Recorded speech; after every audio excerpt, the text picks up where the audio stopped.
لله نحمده ونستعينه ونستغفره ونعوذ بالله من شرور أنفسنا ومن سيئات أعمالنا من يهدي الله فهو المهتد ومن يضلل فلن تجد له وليا مرشدا. أما بعد أرسله بالحق بشيرا ونذيرا وداعيا إلى الله بإذنه وسراجا منيرا. قال الله تعالى في كلامه المجيد والفرقانه الحميد: أعوذ بالله من الشيطان الرجيم بسم الله الرحمن الرحيم إن الله وملائكته يصلون على النبي يا أيها الذين آمنوا صلوا عليه وسلموا تسليما. وكما قال رسول الله صلى الله عليه وسلم لا تطروني كما أطرت النصارى عيسى ابن مريم. আলহামদুলিল্লাহ, যাবতীয় প্রশংসা, যাবতীয় মহিমা, যাবতীয় গুণকীর্ত সেই মহান রব্বুল আলামিনের জন্য, যার অশেষ কৃপায় তার একটি গুরুত্বপূর্ণ ফরজকে পালনার্থে আমরা এই জুমাবারের মসজিদে সমবেত হতে পেরেছি। সেহেতু সেই মহান রব্বুল আলামিনের দরবারে শুকরিয়া জ্ঞাপন করি আলহামদুলিল্লাহ। অতঃপর জনাব রাসূল সাইয়্যিদুল মুরসালিন খাতামুন নবিয়্যিন আশরাফুল আম্বিয়া ওয়াল মুরসালিন তার উপর অগণিত দরুদ ও সালাম বর্ষিত হোক। আল্লাহুম্মা সাল্লি আলাইহি আল্লাহুম্মা বারিক আলাইহি। হাজিরিন, বিগত কয়েকটি জুমা থেকে আমরা আলোচনা করে আসছি বিদআত এবং তার আনুষঙ্গিক বিষয় সম্পর্কে। বিদআত সম্পর্কে আলোচনা গুরুত্বপূর্ণ এজন্যই যে বিদআত করলে সে আমলটা নষ্ট হয়ে যায়, কবুল হয় না। অর্থাৎ বিদআত হচ্ছে কোন আমল কবুলের অন্তরায় একটি বিষয়,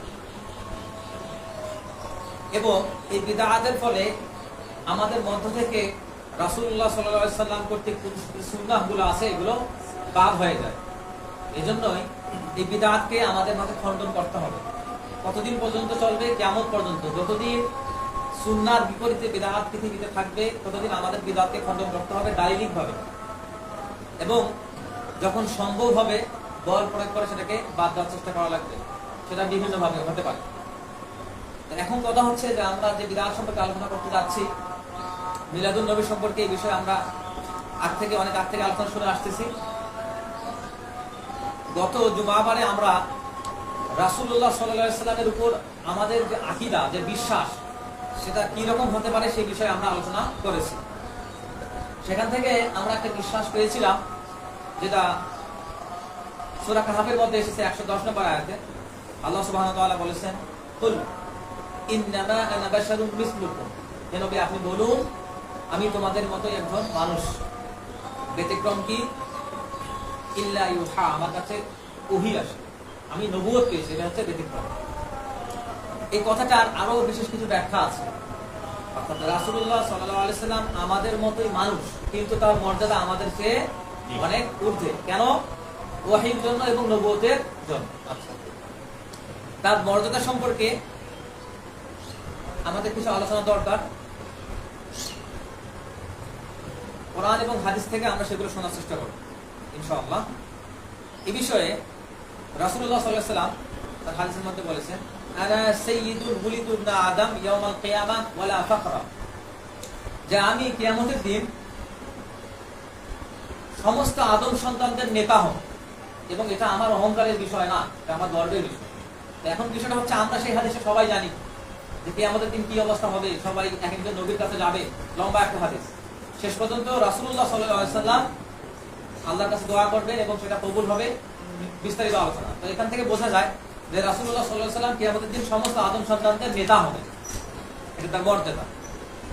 এরপর আমরা এই বিষয়টা সবাই জানি, ওয়ালাকিন রাসূলুল্লাহি ওয়া খাতামান নবিয়্যিন, যে রাসূলুল্লাহ সাল্লাল্লাহু আলাইহি সাল্লাম হচ্ছেন আল্লাহর সর্বশেষ নবী। আচ্ছা, সর্বশেষ দায়িত্বটা কাকে দেওয়া হয়? যিনি সবচেয়ে বেশি যোগ্য, যিনি সর্বশ্রেষ্ঠ, তাকেই সবচেয়ে মূল দায়িত্বটা দেওয়া হয়। এজন্যই তিনি সর্বশেষ নবী। এ যাবৎ পর্যন্ত যত নবী এসেছেন সেই দাওয়াতের সার, সেই দাওয়াতের যে পরিসমাপ্তি, সেই গুরু দায়িত্ব রাসূলুল্লাহ সাল্লাল্লাহু আলাইহি সাল্লামের উপরে এসেছিল। এটা আমার একটা মর্যাদার ব্যাপার। এরপর তিনি আমাদের ঈমানের অংশ। আমরা এই হাদিসটা আগে শুনে এসেছি, লা ইউমিনু আহাদুকুম হাত্তা আকুনা আহাব্বা ইলাইহি মিন ওয়ালিদিহি ওয়া ওয়ালাদিহি ওয়ান নাসি আজমাইন। অর্থাৎ রাসূলুল্লাহ সাল্লাল্লাহু আলাইহি সাল্লামকে পৃথিবীর সমস্ত মানুষ, পিতা মাতা, সন্তান সন্ততির চেয়ে আমাদেরকে বেশি ভালোবাসতে হবে।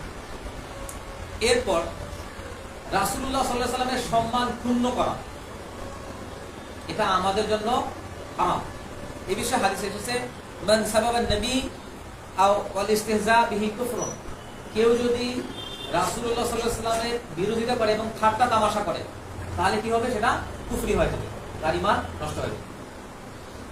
এরপর তার জীবনী অনুসরণ, এটা আমাদের উপর ফরজ। লিতুমিনু বিল্লাহি ওয়া রাসূলিহি ওয়া তুআযিরুহু ওয়া তুওয়াক্কিরুহু, এই আয়াতের মধ্যে আমরা পাই যে তার উপরে আল্লাহর উপরে ঈমান আনতে হবে এবং রাসূলুল্লাহ সাল্লাল্লাহু আলাইহি ওয়াসাল্লামের উপরে ঈমান আনতে হবে এবং তার জীবনী বাস্তবায়ন করতে হবে। এরপর আমরা যে আয়াতটা সম্পর্কে আলোচনা করে আসতেছি, ইন্নাল্লাহা ওয়া মালাইকাতাহু ইউসাল্লুনা আলান নবী, আল্লাহ এবং তার ফেরেশতা মণ্ডলী রাসূলুল্লাহ সাল্লাল্লাহু আলাইহি ওয়াসাল্লামের উপর কি পাঠান? দরুদ ও সালাম পাঠান। আমরা সেটা শুনে আসছি যে তাদের দরুদ ও সালাম অর্থ কি? ফেরেশতারা রাসূলুল্লাহ সাল্লাল্লাহু আলাইহি ওয়াসাল্লামের জন্য ক্ষমা প্রার্থনা করেন এবং আল্লাহ সুবহানাহু ওয়া তাআলা রাসূলুল্লাহ সাল্লাল্লাহু আলাইহি ওয়াসাল্লামের জন্য রহমত এবং বরকত পাঠান। এটা হচ্ছে সিরাত ব্যাখ্যা। এরপর তিনি আল্লাহ সুবহানাহু ওয়া তাআলা কোরআনে সমস্ত নবীদেরকে হে নবী বলে সম্বোধন করেছেন। সেখানে রাসূলুল্লাহ সাল্লাল্লাহু আলাইহি ওয়াসাল্লামকে বলেছেন ইয়া আইয়ুহান নবী, হে সম্মানিত নবী। এটা একটা সম্বোধনের পার্থক্য। আচ্ছা, এরপর আল্লাহর আনুগত্য এবং রাসূলুল্লাহ সাল্লাল্লাহু আলাইহি ওয়াসাল্লামের আনুগত্যকে আল্লাহ সুবহানাহু ওয়া তাআলা কোরআনে একসঙ্গে বলেছেন, আতিউল্লাহ ওয়া আতিউর রাসূল। একটা সম্মান যা অন্য নবীদের বেলায় বর্ণনা করার ক্ষেত্রে এটা বর্ণনা তিনি করেননি, আসেন। এরপর হচ্ছে তাকে শাফাআত দেওয়া হয়েছে। তিনি বলছেন ওয়াতিউতুশ শাফাআ, আমাকে শাফাআত দেওয়া হয়েছে। অন্য নবীকে কিন্তু দেওয়া হয়নি, তাকে দেওয়া হয়েছে, মহা শাফাআত দেওয়া হয়েছে। আচ্ছা, এরপর এটা হচ্ছে তার যে মর্যাদা সেই বিষয়ে কথা। তার বিষয়ে কিছু কিছু বিষয়ে আমাদের সতর্ক থাকতে হবে। কোন কোন বিষয়ে সতর্ক থাকতে হবে? যেমন আমরা কিছুদিন আগে শুনলাম যে তার অবমাননা করা যাবে না, শাতিমে রাসূল বলা হয় তাকে। এই বিষয়ে ইমাম ইবনে তাইমিয়া রাহিমাহুল্লাহর একটা বই আছে, বিস্তারিত বই, যে রাসূলুল্লাহ অবমাননা করলে তার কি করতে হবে, তার শাস্তি কি, বিস্তারিত আলোচনা আছে। এরপর ইলাহি গুণের আরোপ, অর্থাৎ আল্লাহ সুবহানাহু ওয়া তাআলা যেসব বৈশিষ্ট্য আছে সেই বৈশিষ্ট্যগুলো তার উপর আরোপ করা যাবে না। এখন কোরআনে এটাও কিন্তু বলা আছে যে সিবগাতুল্লাহ ওয়া মান আহসানু মিনাল্লাহি সিবগা, আল্লাহর রঙে আমাদের রঙিন হইতে বলা হয়েছে। তার মানে কি? আল্লাহ সত্যবাদী, আমাদেরকে সত্যবাদী হইতে হবে। হ্যাঁ, আল্লাহ দয়ালু, আমাদেরকে দয়ালু হইতে হবে, তার গুণে গুণান্বিত হইতে হবে, তার রঙে রঙিন হইতে হবে। কিন্তু তার বিশেষ কিছু গুণ আছে, যেমন আল্লাহ সুবহানাহু ওয়া তাআলা গায়েব জানেন। এখন এই গুণটা যদি আমরা রাসূলুল্লাহ সাল্লাল্লাহু আলাইহি ওয়াসাল্লামের উপর প্রয়োগ করি, তিনিও গায়েব জানেন, তাহলে সেটা হলো না। এই ইলাহি বৈশিষ্ট্য যেটা, সেটা রাসূলুল্লাহ সাল্লাল্লাহু আলাইহি ওয়াসাল্লামের উপর আরোপ করা যাবে না। কেন এটা বলা হয়েছে আমরা আরো সামনে আলোচনা গিয়ে দেখবো যে নবীদেরকে কখনো কখনো আল্লাহর সঙ্গে মিলিয়ে দেওয়া হয়েছে। ঈসা আলাইহিস সালামকে বলা হয়েছে যে তিনি আল্লাহর পুত্র, মুহাম্মদ সাল্লাল্লাহু আলাইহি ওয়াসাল্লামকেও সেই পর্যায়ে নিয়ে যাওয়ার একটা চেষ্টা করা হয়েছে। এজন্যই উলামায়ে কেরামগণের ইজমা থেকে এটা চলে আসছে যে ইলাহি গুণে আরোপ করা যাবে না। এবং এই বিষয়ে কোরআনে আছে কুল লাকুম ইনদি খাযাইনুল্লাহ ওয়া লা আ'লামুল গায়ব, যে তোমরা জেনে রাখো যে আমি গায়ব জানি। ইলাহি গুণে আরোপ করা যাবে। এরপর তিনি হাজির নাজির, অর্থাৎ তিনি সবখানে উপস্থিত এবং তিনি গায়েব জানেন, আমাদেরকে সাহায্য করতে পারেন, এই বিষয়ে বলা হয়েছে। আল্লাহ সুবহানাহু ওয়া তাআলা কোরআনের মধ্যে বলেছেন ওমিন ওয়ারাইহিম বারযাখুন ইলা ইয়াউমি ইউবআসুন, যে বারযাখ জীবনটা কিয়ামত দিবস পর্যন্ত এটা পরিসমাপ্তি সীমা, ওইখান থেকে কেউ বাইরে আসতে পারে না। তার মানে হাজির নাজির বিশ্বাস করা যাবে না। এরপর হচ্ছে তিনি মৃত নন, অর্থাৎ হায়াতুন নবী, যে বিষয়টা বলা আছে হাজির নাজিরের একটা রূপ আর কি। তো আল্লাহ সুবহানাহু ওয়া তাআলা এই বিষয় বলেছেন ইন্নাকা মাইয়িত ওয়া ইন্নাহুম মাইয়িতুন, যে আপনি মৃত্যুবরণ করবেন, আগে যারা আসে তারা মৃত্যুবরণ করবে, সবাই মৃত্যুবরণ করবে। কুল্লু নাফসিন যায়িকাতুল মাউত। তিনি মৃত্যুবরণ করেছেন, এটাতে সকল সাহাবীর একমত, ইজমা যারা তার সঙ্গে ছিলেন। এটা হচ্ছে ফাতুল বারি 8 নম্বর খণ্ড 148 পৃষ্ঠায় এসেছে এই বিষয়টা। এই বিষয়ে যে ইজমা হয়েছে সেটা। কিন্তু রাসূলুল্লাহ সাল্লাল্লাহু আলাইহি ওয়াসাল্লাম যে বিষয়ে সতর্ক করেছেন আমাদেরকে, কি বলেছেন? লা তুতরুনি কামা আতরাতান নাসারা ঈসা ইবনে মারইয়াম, যে খ্রিস্টানরা ঈসা ইবনে মারইয়াম অর্থাৎ ঈসা আলাইহিস সালাম সম্পর্কে যে বাড়াবাড়ি করেছে, তোমরা আমাকে নিয়ে সেই রকম বাড়াবাড়ি করিও না, তিনি এটা সতর্ক করেছেন। এবং বলেছেন ওয়ালা তাজআল কবরি ঈদান, যে আমার কবরস্থানকে তোমরা উৎসবের স্থান, আনন্দের স্থানে পরিণত করিও না। এই বিষয়গুলো পরবর্তীতে ঘটছে, এখন অবশ্য একটু সাম্যাবস্থায় আছে। আচ্ছা, আমরা এখন দেখবো যে কিভাবে ঈসা আলাইহিস সালামের উপর যে বৈশিষ্ট্যগুলো খ্রিস্টানরা আরোপ করছিল সেই বৈশিষ্ট্যগুলো কিভাবে রাসূলুল্লাহ সাল্লাল্লাহু আলাইহি ওয়াসাল্লামের উপর প্রয়োগ করার চেষ্টা করা হয়েছিল, আমরা এখন সেটা দেখব। তো এই বিষয়ে বলতে গেলে আমাদেরকে ওল্ড টেস্টামেন্ট এবং নিউ টেস্টামেন্ট দেখতে হবে, অর্থাৎ তাওরাত এবং যে ইনজিল আসছে ঈসা আলাইহিস সালামের উপর এবং মুসা আলাইহিস সালামের উপর, তারা একত্ববাদ থেকে কিভাবে সরে গিয়ে ঈসা আলাইহিস সালামের উপর প্রভুত্ব আরোপ করার চেষ্টা করেছিলেন সেই বিষয়ে আমরা দেখব। তারা বলে থাকে ঈশ্বরত্বের ব্যাখ্যা খ্রিস্টান ধর্মে যে পিতা পুত্র এবং পবিত্র আত্মার মিলন, পিতা পুত্র এবং পবিত্র আত্মার মিলন, এটা হচ্ছে তৃতীয়বাদ। আল্লাহ সুবহানাহু ওয়া তাআলা পবিত্র কোরআনের মধ্যে বলেছেন ওয়ালা তাকুলু সালাসা, তোমরা আমাকে তিনজনের মধ্যে একজন বলো না। তারপর বলেছেন ইনতাহু, এটা থেকে দূরে থাকো, খায়রুল লাকুম, এটা তোমাদের জন্য উত্তম। তারা বলে যে আল্লাহ সুবহানাহু ওয়া তাআলা পৃথিবীতে ঈসা আলাইহিস সালামকে পাঠিয়েছেন, এই ঈসা আলাইহিস সালাম হচ্ছে আল্লাহর একজন রূপ, তার পুত্র, এবং তিনি যে পৃথিবীতে আসছেন, যার মাধ্যমে পৃথিবীতে নবুয়ত দেওয়া হয়েছে সেটা হচ্ছে পবিত্র আত্মা। এই তিনের সমন্বয় হচ্ছে ঈশ্বর। এটা ব্যাখ্যায় বলা হয় ঈশ্বর একজনই কিন্তু তার সত্তা তিনজনের মধ্যে আছে। আচ্ছা, তারপর বলা হচ্ছে তিনজনের প্রত্যেকেই ঈশ্বর, মানে পিতা পুত্র এবং আত্মা তিনজনের প্রত্যেকেই ঈশ্বর, মানে 1 + 1 + 1 = 1 হয়, 3 হয় না। 1 + 1 + 1 = 3 হয়, কিন্তু ওরা বলে যে 1 হয়, এটা বলতে চায়। এবং বলা হয়েছে যে পিতা পুত্র নন, পুত্র পিতা নন, এবং পবিত্র আত্মাও পিতা নন, তিনজনে আলাদা কিন্তু তিনজনেই এক। তারপর বলা হয়েছে যে সবকিছু পিতার কাছ থেকে পুত্রের মাধ্যমে পবিত্র আত্মার কাছ থেকে পৃথিবীতে এসেছে, মানে বাস্তবায়ন করছে। আসলে এটা হিন্দু ধর্মের অবতারবাদের একটা রূপ। তাদের বিশ্বাস হচ্ছে পৃথিবীতে যখন নষ্টের কাজ বেড়ে যায়, দুষ্টের আধিপত্য বেশি হয়, তখন তাদের যে ঈশ্বর আছে, দেবতা আছে, তারা বিভিন্ন অবতার রূপে পৃথিবীতে আসেন দুষ্টের দমন করার জন্য। সেই বিশ্বাসটাই এরা নিয়ে নিয়েছে। এটা গবেষণায় অবশ্য প্রমাণিত যে পৃথিবীতে কোন ধর্মের রিচুয়াল গুলো সবচেয়ে বেশি মানা হয়, হিন্দু ধর্মের রিচুয়াল। এই ধর্মের রিচুয়াল গুলো প্রত্যেক ধর্মের মধ্যে কুসংস্কার ঢুকে গেছে। এরপর বলা হয়েছে যে ঈশ্বরের শুদ্ধাচারের জন্য ঈশ্বর নিজেই মানুষের রূপ অবতার হয়ে পৃথিবীতে আসছেন এবং সকলের জন্য পাপ মোচন করছেন, এটা বলা হয়। আচ্ছা, এরপর আমরা এখন দেখবো যে আসলে ইনজিল বিষয়ে কি বলছে, ঈসা আলাইহিস সালামের উপর যে কিতাব আসছে সেই কিতাব বিষয়ে কি বলছে। এখন তার মুখ মিশ্রিত যেসব বাণী আছে, তার বিষয়ে কয়েকজন শিষ্য ছিল, তাদেরকে হাওয়ারিয়িন বলা হয়, আমরা কোরআনে পাবো। হ্যাঁ, হাওয়ারিয়িন সাহায্যকারী বলা হয়, যারা সাহাবী ছিল তাদেরকে হাওয়ারি বলা হয়, কোরআনে আমরা সার্চ দিলে পেয়ে যাবো। তো এই হাওয়ারি যারা ছিল তাদের 12 জন ছিল। তার মধ্যে বিশেষ কিছু শিষ্য যেমন ছিল লুক, পল, জন, মার্ক, বিশেষ কিছু শিষ্য ছিল, তারা তার কথাগুলোকে লিপিবদ্ধ করেছেন। তো সেই বিষয়গুলোকে সেগুলি স্ক্রিপচার বলা হয়, নিউ টেস্টামেন্ট বলা হয়, এবং যারা যে পুস্তকগুলো লিখছেন তার কথাগুলো সংক্ষিপ্ত করে লিখছেন সেগুলোকে gospel of Luke, gospel of John, gospel of Matthew, gospel of Mark, এগুলো বিভিন্ন নামে বলা হয়। তো সেখানে গসপেল অফ ম্যাথিউতে এসেছে, বলা হয়েছে যে তোমরা মনে করো না আমি নবীদের আইন ধ্বংস করার জন্য আসছি, বরং আমি তাদের আইনগুলোকে, তাদের নিয়মগুলোকে, তাদের সুন্নাহগুলোকে পরিপূর্ণতা দান করার জন্য আসছে। ঈসা আলাইহিস সালামের বর্ণনা। আচ্ছা, তারপর বলা হয়েছে, এটা গসপেল অফ ম্যাথিউতে এসেছে, বলা হয়েছে I cast out devils by the spirit of God, যে আমি ঈশ্বরের সাহায্যে পৃথিবীতে দুষ্টদের তাড়াই, এভাবে বলা হয়েছে। এবং আল্লাহ রাসূল সাল্লাল্লাহু আলাইহি ওয়াসাল্লামের একটা নাম আছে, সেটা হচ্ছে আনাল মাহি। তিনি বলছেন যে আমি হচ্ছে মাহি। মাহি মানে হচ্ছে বিদূরিতকারী। তিনি কি বিদূরিত করেন? সমাজ থেকে কুফরকে বিদূরিত করেন। এটা আল্লাহ রাসূল সাল্লাল্লাহু আলাইহি ওয়াসাল্লামের একটা নাম। রাসূলুল্লাহ সাল্লাল্লাহু আলাইহি ওয়াসাল্লামের অনেকগুলো নাম আছে। এই বিষয়ে সুলাইমান মানসুর রাহমাহুল্লাহ তিনি তার রাহমাতুল্লাহ আলামিন বই লিখছেন, প্রায় 200টার মতো নাম আবিষ্কার করছেন, যেগুলো আল্লাহ রাসূলের গুণের জন্য বর্ণনা করা হয়েছে। যেমন আমরা জানি আহমদ, মুহাম্মদ, মাহি, মুস্তাফা, এগুলো আল্লাহ রাসূলের নাম। আর কোরআন হাদিস থেকে এগুলো প্রমাণ যেগুলো করা হয়, হাদিসের মধ্যে 6টার মতো নাম এসেছে, কিন্তু তারা আরো বিভিন্ন গবেষণা করে অনেকগুলো নাম নিয়ে এসেছে। এখন আমরা মুসলিম উম্মাহ যারা উম্মতে মুহাম্মাদি, তারা এই বিষয়টাকে আমরা ঈসা আলাইহিস সালামের কাতারে কিভাবে নিয়ে গেলাম। এখন আমরা যে বিদআত সম্পর্কে আলোচনা করে যাচ্ছি, তার মাঝে কিছু সংগীত দেওয়া হয়, যেমন যে আরবিটা গাওয়া হয় সবচেয়ে বেশি আমাদের মুখস্থ বালাগাল উলা বিকামালিহি কাশফাত দুজা বিজামালিহি হাসানাত জামিআ ফিসালি সাল্লাল্লাহু আলাইহি ওয়া আলিহি, এটা আমরা জানি।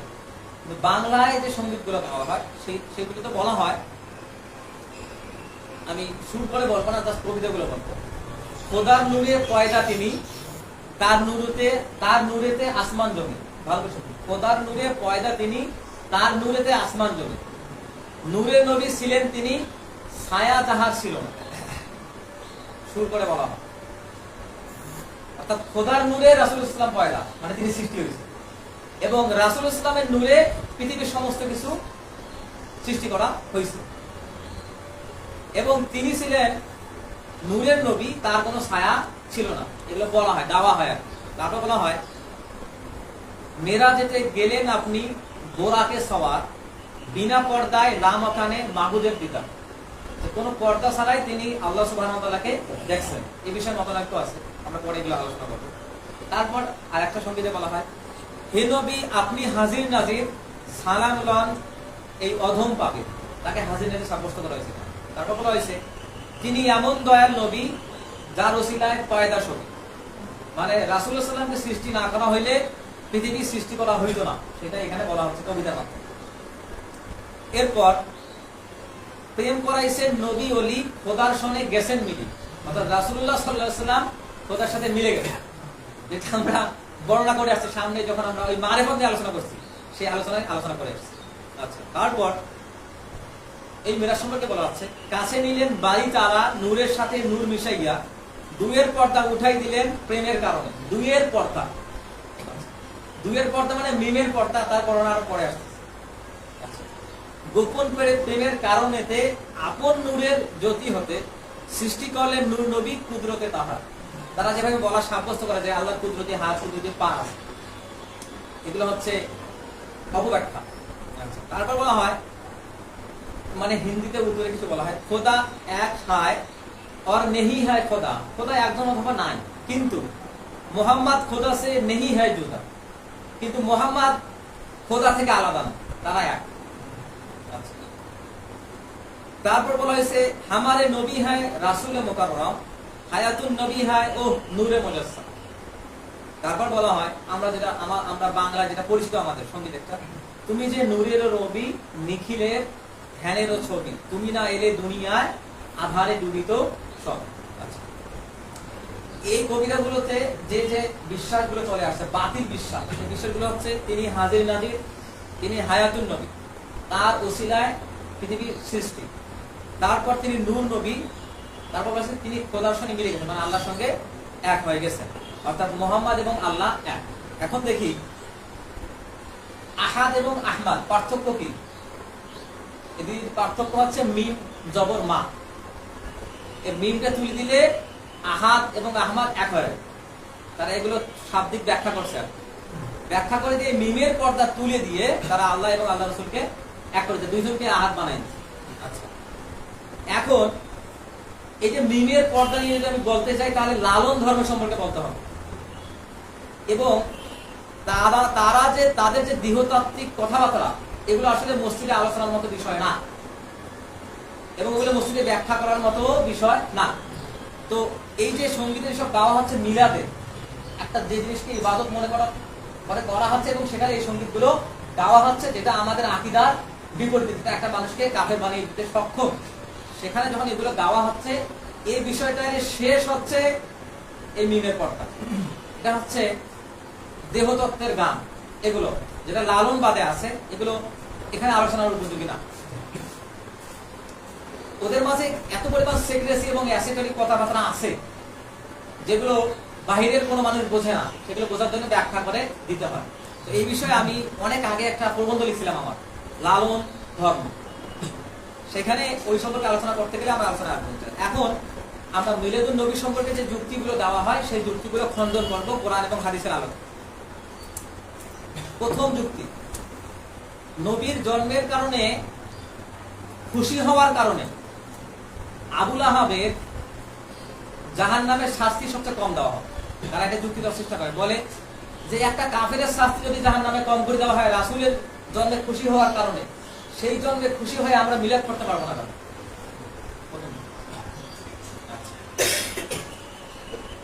খুশি হয়েছিল আবুল আহাব এবং তার একজন দাসী ছিল, তার নাম ছিল সুয়াইবা। তিনি দুধ পান করার কারণে তাকে আজাদ করে দেওয়া হয়েছে। বর্ণনা এইভাবে আসছে, কিন্তু আমাদের যুক্তি হচ্ছে যে তিনি নবীর জন্য খুশি হওয়ার কারণে জাহান্নামে আযাব পান, নাকি অন্য কারণ। এই বিষয়ে তারা কখনো কখনো দুইজনের নাম বলে, কখনো বলে আবু তালিব, কখনো বলে আবুল আহাব। কারণ আবুল আহাব যে জাহান্নামে যাবে তার নামে সূরা কোরআনে সূরা আছে, তাব্বাত ইয়াদা আবি লাহাবিন ওয়া তাব। এটাও তারা বলার চেষ্টা করে যে তারও জাহান্নামের আযাব কম হবে, এটা বলে। তো আমরা এখন দেখব এই বিষয়ে। ফাতহুল বারীতে এসেছে 9 নম্বর খন্ড 145 পৃষ্ঠায়। ইবনে হাজার আসকালানী রাহিমাহুল্লাহ তিনি বলছেন, হাদিহিল কিসসাতু মিনাল মুআল্লাকাত, যে এই যে কিসসাটা বলা হয়, এই কিসসাটার কোনো সনদ নাই। এরপর বলা হয়েছে ওয়াহিয়া গায়রু মুত্তাসিল, এটা বিচ্ছিন্ন। তারপর বলা হয়েছে ওয়ালা তাসবিত হুজ্জা, এটা দলিল হিসেবে প্রতিষ্ঠিত নয়, এটা বলা যাবে না। তারা যেটা দেওয়ার চেষ্টা করে সেই বিষয় খণ্ডন আছে। ইমাম তাইমিয়া রাহিমাহুল্লাহ বলেছেন লাইসা ফি যালিকা মা ইউদিল, এটা কখনোই দলিল হইতে পারে না এই কথাটা। আলা তাখফিফ আনিল কুফফার বলেছেন ওয়া ইন্নামা ওয়ারাকা ফিহি আন্না আল্লাহ খাফফা আন আবি তালিব, আবি তালিবের যে কবরের আযাব একটু কমানো হবে, এটা কেন? লিআন্নাহু নাসরান নবী সাল্লাল্লাহু আলাইহি ওয়াসাল্লাম, এটা এই জন্যই যে দাওয়াত দেওয়ার বিভিন্ন সময়ে আবু তালেব বিভিন্নভাবে আল্লাহ রাসূল সাল্লাল্লাহু আলাইহি ওয়াসাল্লামকে সহায়তা করেছেন, এই কারণে তার জন্য খুশি হয়েছেন, ওই কারণে নয়। নাসিরউদ্দিন আলবানী তার সিলসিলা দাঈফা 208 নম্বর 258 নম্বর হাদিস এটা বলছে যে এগুলো মারদুদ, প্রত্যাখ্যাত বর্ণনা, এগুলো দিয়ে দলিল দেওয়া যাবে না। আহলে সুন্নাহ ওয়াল জামাতের বিশ্বাস হচ্ছে আল কুফফারু লা ইয়ানফাউহুম শাইউন বা'দাল মাউত, একজন কাফের মৃত্যুবরণ করার পরে তারা কোনোভাবেই উপকৃত হইতে পারে না, এবং কোন কাফের জন্য রাসূলুল্লাহ সাল্লাল্লাহু আলাইহি ওয়াসাল্লামের শাফাআতও কাজ করবে না। এটা হচ্ছে আহলে সুন্নাহ ওয়াল জামাতের বিশ্বাস। এই বিষয়ে তারা আবু তালেব এবং আবু লাহাব দুইজনের কথা বলার চেষ্টা করে। এটা দুজনেই কাফের ছিলেন, এটা স্পষ্ট এখানে, এবং তাদের জন্য রাসূলুল্লাহ শাফাআত কোনো কাজ করবে না, এবং মৃত্যুর পর তাদের কোনো উপকার পৃথিবী থেকে যাবে না, এটা বলা হয়েছে। এরপর মুস্তাহাবের মতো বিষয়কে যখন ফরজের উপর গুরুত্ব দেওয়া হয়, এই বিষয়ে সালাফদের বক্তব্য হচ্ছে এটা হচ্ছে গোমরাহি দরজা। যখন মুস্তাহাব, মানদুব এবং জায়েজ কোনো বিষয়কে ফরজের উপর গুরুত্ব দেওয়া হবে, বলা হয়েছে এটা হচ্ছে গোমরাহির দরজা, বলা হয়েছে, তারা বলছেন গোমরাহির দরজা। এবং বলা হয়েছে এই বিষয়ে ইমাম আবু ইসহাক তার আল জামি লিল খতিব আল বাগদাদ এখানে দ্বিতীয় খণ্ডে 29 পৃষ্ঠায় বলছেন, মান আশরাতিজ জামান, যুগের ফিতনা হচ্ছে কি? আই ইউআযিবান নাস ফিন নওয়াফিল খায়রি ওয়া ইয়াদরিকুহু ফিল আলা ফারাইদ, যে তারা নফল কোন বিষয়কে ফরজের উপর গুরুত্ব দেবে, এটা হচ্ছে যুগের ফিতনা। এই বিষয়ে ইবনে কাইয়িম বলা হয়েছে ফামা আকসারা মা ইউযিবুন নাস, তুমি অনেক মানুষকে যখন দেখবা তারা কি করবে, মা ইউজিবা আলাইহিম ইহতিমামান বিলাদান ইউজিব, তুমি অনেক লোককে দেখবে যে যারা যেটা বিষয় ত্যাগ করার মতো সেই সব বিষয়কে ওয়াজিবের উপর গুরুত্ব দেয়, বাল বিমা লা ইয়ানফাউহুম, কিন্তু সেটা আসলে কোনো উপকারে আসে না। ইমাম শাতিবী এই বিষয়ে বলছেন, ইমাম তাইমিয়া বলছেন, সালাফদের অনেক বক্তব্য বিষয়ে আসছে যে এরকম মুস্তাহাব কোনো বিষয়কে ফরজের উপর গুরুত্ব দেওয়া যাবে না। এরপর নবীকে হাজির নাজির বিশ্বাস, তারা দাঁড়ায় কেন? রাসূলুল্লাহ সাল্লাল্লাহু আলাইহি ওয়াসাল্লামের নূর আসছে কিংবা তিনি এখানে উপস্থিত, আচ্ছা তিনি গায়েব জানেন। এই বিষয়ে কোরআনের নাস হচ্ছে ওমা মুহাম্মাদুন ইল্লা রাসূল ক্বাদ খালাত মিন ক্বাবলিহির রাসূল, যে মুহাম্মদ রাসূল কই কিছু নন, তিনি মৃত্যুবরণ করবেন, তার আগে যারা এসেছেন তারাও মৃত্যুবরণ করেছে।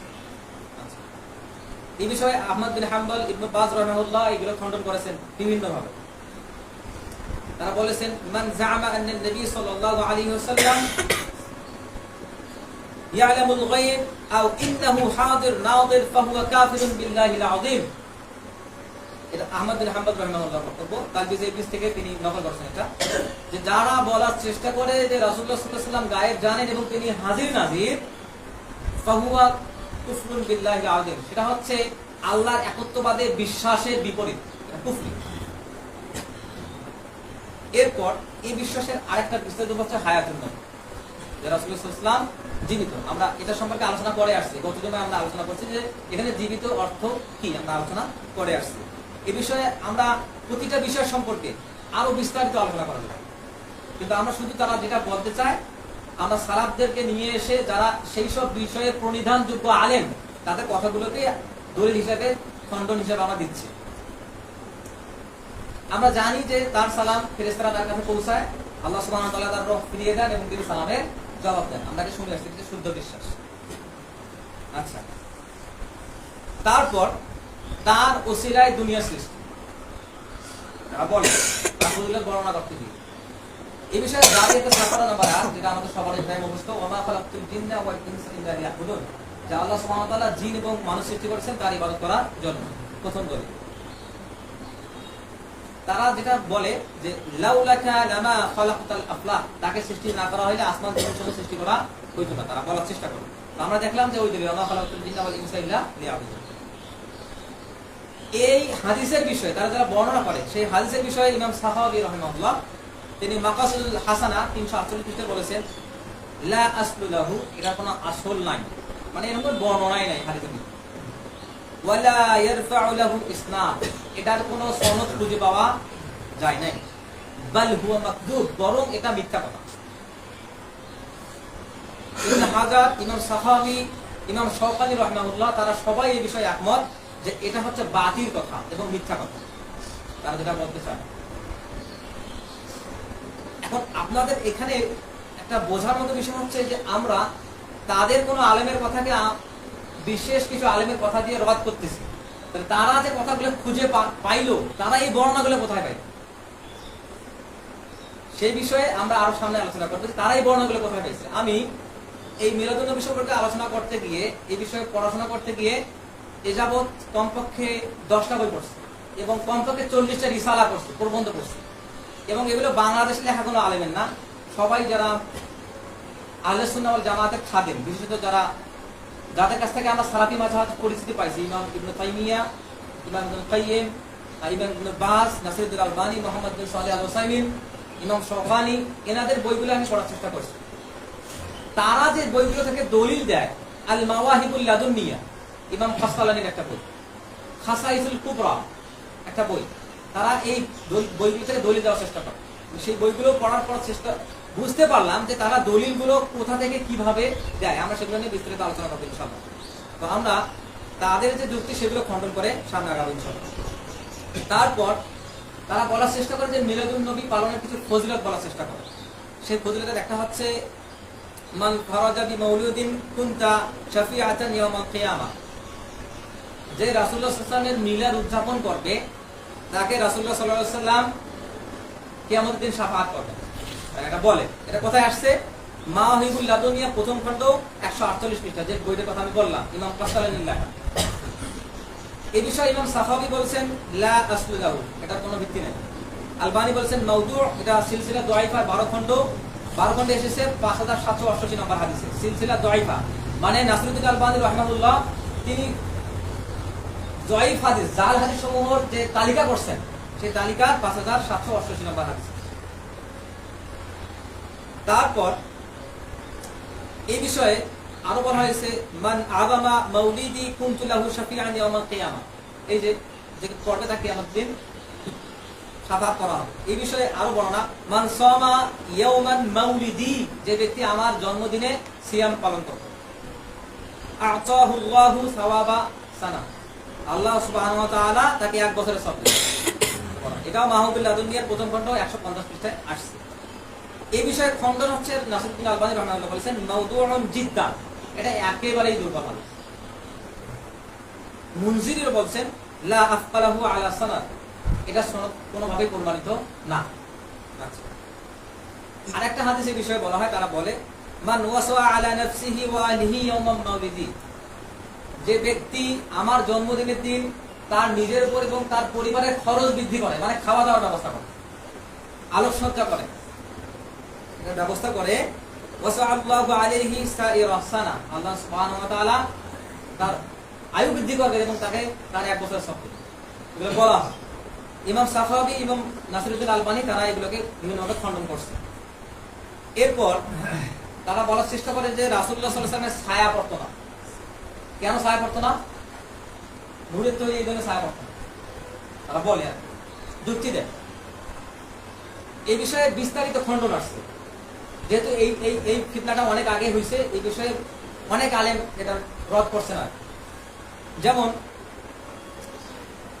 ইমাম সাখাবী মাখাজুল হাসানা 490 পৃষ্ঠা বলছেন, লাম ইয়াকুন লিন নবী সাল্লাল্লাহু আলাইহি ওয়াসাল্লাম যাল ফিশ শামস ওয়ালা ফিল কমার, যে যারা বলে যে রাসূলুল্লাহ সাল্লাল্লাহু আলাইহি ওয়াসাল্লামের কোনো ছায়া ছিল না এবং তিনি চন্দ্র এবং সূর্যের আলোর মতো, বলার চেষ্টা করছে। বলা হয়েছে লা ইউসাহ আন্নান নবী সাল্লাল্লাহু আলাইহি ওয়াসাল্লাম, রাসূলুল্লাহ সাল্লাল্লাহু আলাইহি ওয়াসাল্লামের শানে যে এই কথা বর্ণিত হয় এটা সহিহ না। লাম ইয়াকুন দল, যে তার ছায়া ছিল না। বাল ইউরা যালিকা বিলান ইসনাদ, কিন্তু আসলে এই বর্ণনার কোনো সনদে নেই। এটা বলছেন ইমাম শাওকানি আল ফাওয়াইদে 348 পৃষ্ঠা। তো এই বিষয়ে আরো খণ্ডন করা যাবে। এরপর তারা বলে যে রাসূলুল্লাহ সাল্লাল্লাহু আলাইহি ওয়াসাল্লাম যে নূর থেকে সৃষ্টি, সেই নূর হচ্ছে সৃষ্টি জগতের প্রথম সৃষ্টি। তারা বলে অর্থাৎ নবীর নূর হচ্ছে আল্লাহ তাআলার প্রথম সৃষ্টি।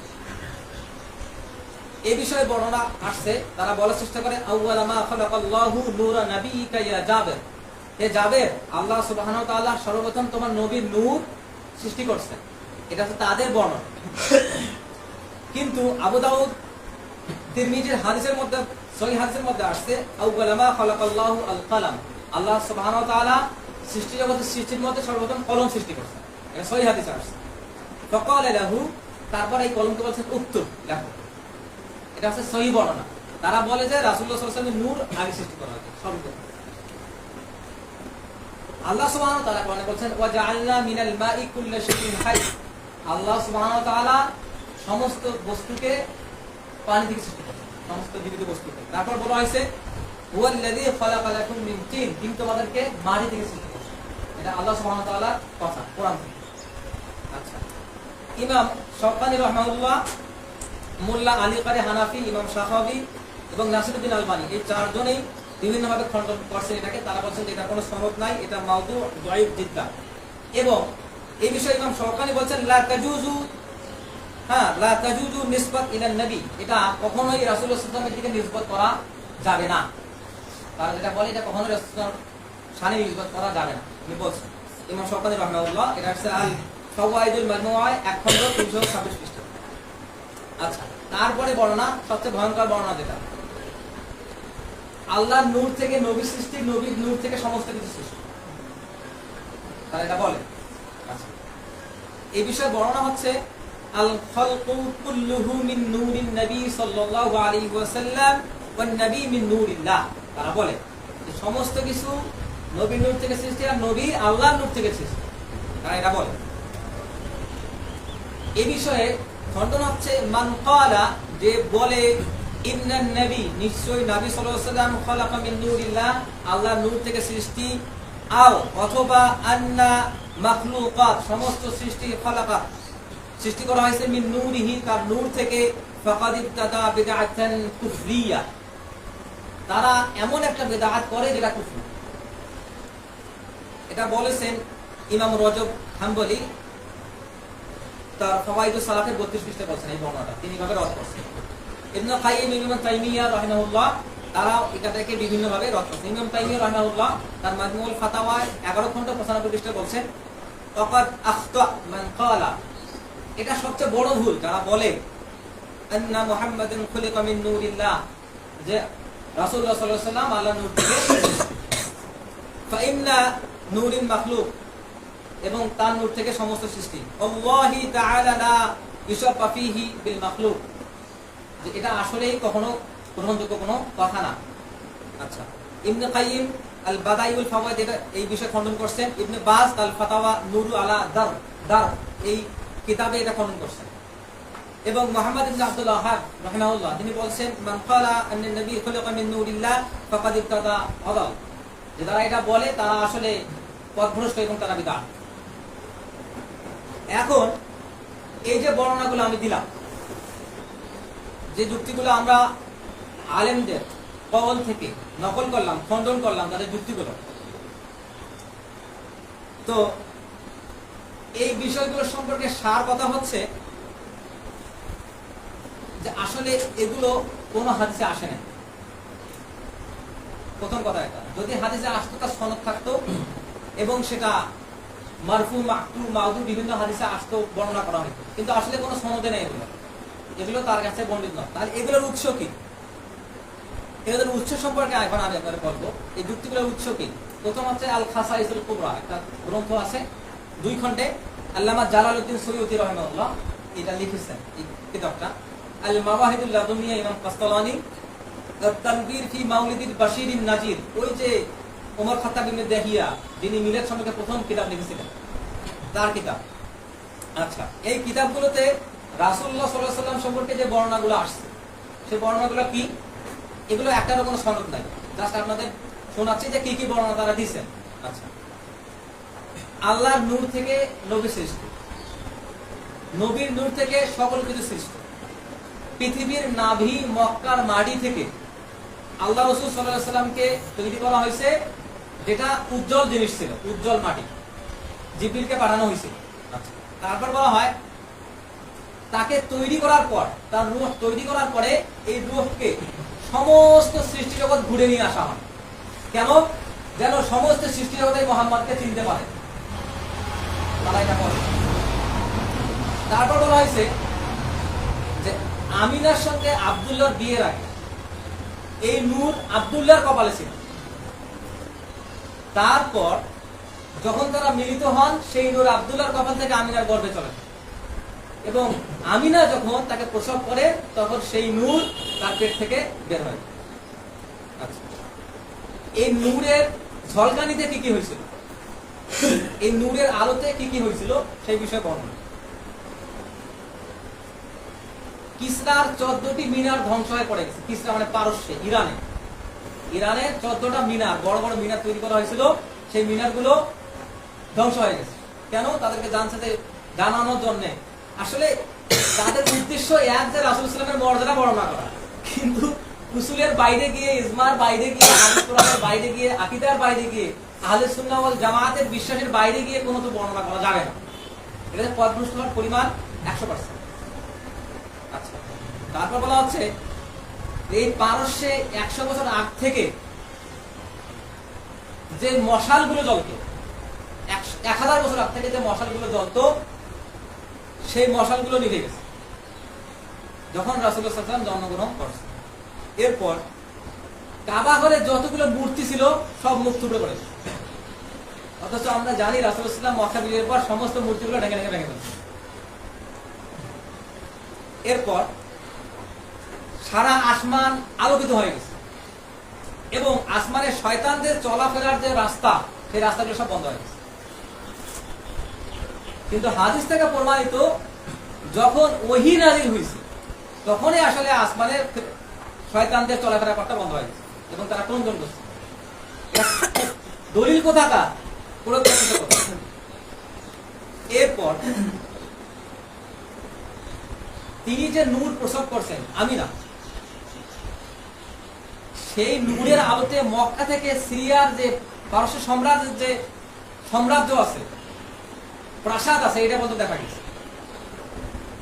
এগুলো হচ্ছে তাদের বর্ণনা। এই বর্ণনাগুলো যে আসছে, সেই বর্ণনাগুলো সব এই কিতাবগুলো থেকে আসছে। এখন ওই যে মিলাদের যে প্রথম বইটি লেখা হয়েছে, আত-তানবীর ফি মাউলিদিল বাশিরিন নাজির, ওমর খাত্তাব ইবনে দাহিয়া, তিনি আসলে কেমন লেখক ছিলেন বা কেমন আল্লাহভীরু ছিলেন, তার বিষয়ে আল বিদা ওয়ান নিহায়া বিভিন্ন বর্ণনা আছে। সেই সময়ের একজন বিখ্যাত লেখক